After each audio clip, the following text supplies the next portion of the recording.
This is our second hearing on Senate Bill 473. We had a hearing last week, took a dive into the bill, heard feedback from both sides. I don't plan to take testimony today, except for sort of a rapid fire. So we're not going to have questions back and forth, but if someone wants to speak to some changes, we'll recognize folks, in just sort of a shorter format. We do have a sign-up list. I only have one person signed up. Is there anyone else who wants to sign up to be heard? I got you, Dave, already. You're there. Anyone else? Hearing none. Chairman Albers, you got the floor. Thank you, Mr. Chairman. Appreciate you and your committee, and just want to take a moment of personal privilege and thank you for all the work that you did, as well as Sean Marie Story and Legislative Council over the last several days and even through the weekend. I think we've got a much perfected piece of legislation from the initial one. I won't take you through the whole bill. I just want to talk about some of the specific changes that were made. It was really in some parts of this cleanup language. And specifically, I want to outline an area of the bill where there was a separate little area marking off each group that was governed under some type of a federal law or rule. And actually, in your great wisdom, we decided to just take out all the individuals and put a blanket statement that if somebody is covered under federal law or rule, then this will not apply to them because federal law will always supersede Georgia law. We kept in there and put back in a right of action, which was to make sure there was a relief valve for those that would need it. And we made a handful of Scrivener's errors here and there, but really I think we kept the spirit of what was brought from multiple other states who have passed this comprehensive legislation. I think we've been very even-handed in working with all the interested parties, from those who would be directly affected, which are individuals, through the companies that are representing Georgia's #1 place to do business. So I'm very proud of the results here. Again, I don't want to take everybody through the entire bill, but it's fairly lengthy, and I think we did a fairly good job doing that the last time, but I'm happy to clarify any points that you think I may have missed in this analysis. Thank you. Mr. Chairman, I think you touched on the big changes. There were, for those who are interested, some interim revisions of this that the chair and others took feedback from different parties. So there's been a couple of versions to try to get to where we have here that the chair thought, no, maybe not. So I think, the author kind of went back and forth, trying to be really deliberative and listen to feedback. So I think we've had a couple cycles of that. So, and if I could clarify, Mr. Chairman, I forgot to mention two of those were, one was to make sure the bill's effective date was July 1st of 2026, and the other one was back and forth between the Attorney General and prosecutors, and we kept it just at Attorney General, just so everybody's clear on that. Thank you. So again, as Chairman Albers said, July 1st, 2026, which is 28 months from now. So, okay. With that, any questions from members of the committee? And again, we're working off the substitute LC 365787S. Hearing none, if you want to stand by Chairman Albers, I'll recognize anyone on the sign-up list. Actually, I've got Mason Rainey and Dave Williams. Got two signed up. Do you want to speak together, or would you like to come separately? Go together, go fast. Okay, come on up, guys. Mason from Technology Association of Georgia and Dave Williams from the Metro Atlanta Chamber of Commerce. Welcome. Want me to go? Yeah. Well, thank you, Mr. Chairman and members of the committee. My name is Mason Rainey with the Technology Association of Georgia, or TAG. We are a membership trade organization representing a little over 1,000 technology companies throughout the state, as well as 30,000 individual members. We just wanted to thank Chairman Albers for his work on this important legislation. As the chairman had mentioned, we also support and advocate for comprehensive data privacy legislation and standards at the federal level, and also recognize the need for states to take action on this at this point. I believe 12 other states have moved forward at this point. And I was just going to turn it over to my colleague Dave at the Metro Chamber. Thank you, Mason. Mr. Chairman, Chairman Albers, members of the committee, thank you very much for the opportunity to talk to you about this important piece of legislation. The I want to thank Chairman Albers. We've worked through a number of changes, as you talked about. The bill that was presented last week in detail, that version of the LC had all of our members that we had heard from were satisfied with the changes that we had.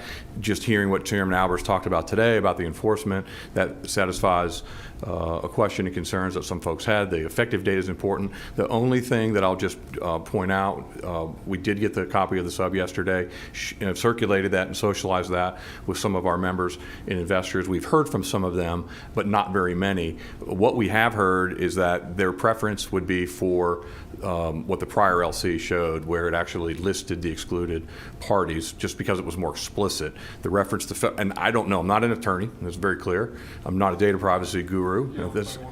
I don't, exactly. And so that was one thing that we've heard from the initial feedback. We would anticipate getting more feedback, but the more explicit exclusions were preferred from the folks, from our investors that we have heard back from.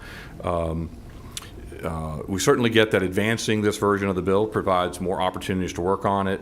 Legislation in Georgia is an iterative process, which is, I think, very important and very useful. We're hoping that and believe that this bill can benefit Georgians while also balancing the needs of industry to serve their customers. So we appreciate the opportunity to testify and certainly appreciate all Chairman Albers' hard work on this, and it's been a very collaborative process. Any questions from members of the committee to witnesses? Any questions, comments? Thank you, gentlemen. Thank you very much. I will, as a speaker of the member committee, briefly, Mr. Williams, just to your point, so we can, on the substitute 501 through 504, 10.1, code section 10.1.969, with regard to what you raised about the federal requirements, and those who are watching online, it's a very short 3-line section that says nothing is artificial shall be construed to conflict with the specific requirements related to managerial health records under Title 31 of current law, and mandated by any provision of federal law. So specific requirements mandated. That was we'll be very clear there. The applicability of what was in the earlier version was, we're not touching things that are touched by HIPAA. The way that could operate is, if HIPAA addresses it, we're not going to touch it. What this says, if HIPAA mandates it, we're not going to conflict with that, but we're not going to create this sort of zone defense that if it's related to HIPAA, it's out of applicability to the bill. So what we're trying to do is make sure there's no specific conflict with federal law. And candidly, it casts a broader net, honestly, than even the previous versions. And there were some enumerated versions that some specific groups had brought to Chairman Albers. This actually has a broader applicability in the sense that there could be things that were not enumerated that are now covered by this broader operation of mandated by any provision of federal law. So it actually has, from the perspective of an interest that doesn't want to create a conflict, there's more ability to prevent conflict by doing it this way. And it shouldn't be a requirement to sort of enumerate that year by year. As this ages and takes gets older as a statute, things are added. It's able to kind of follow with that as a clarification point. So I think Chairman Albers' goal was, if it's specifically required by law, and of course, as you know, by law or regulation, is regulations are brought in by reference to federal law. There's no conflict there, but it otherwise speaks to the issue across its applicability at the state level only. So that was the thinking, and I appreciate Chairman Albers. It was I think it actually has some potential to be more protective and to avoid conflicts by the way he did it. So, thank you. Yes, sir. So Chairman Albers, if there's anyone else want to speak? Seeing none, I'll give you the last word. Again, I want to thank you, Mr. Chairman, Legislative Council, certainly both Mason and Dave and all the other counterparts that have helped us along the way. I do think this is an excellent bill, and what you were just mentioning of how important that is. Federal law will also change in the future. There will be new laws written, and there will be new rules that will be promulgated through those. So having that overall protection in place will also protect that in the future, so we won't always have to modify our law should there be some type of change at the federal level. So with that, I'd ask for your favorable consideration to move this forward. I will tell you one thing, just for those who are listening. I know there's a lot of folks who are choosing not to speak today. And for members of the committee, the original version was essentially a we try to strike this balance, and I think Chairman Albers was concerned that balance wasn't initially struck. Yes, sir. Chair recognizes the Vice Chair Payne. Yes, Mr. Chairman, at the appropriate time, I'd like to make a motion. What is the pleasure of the committee? Mr. Chairman, I move due pass on Senate Bill 473, and that's LC 365787S. By committee substitute. By committee substitute. Okay. I've got the motion to send SB 473 forward with a due pass by committee substitute LC 365787S. Do I have a second? Mr. Chairman, I second. Got a second?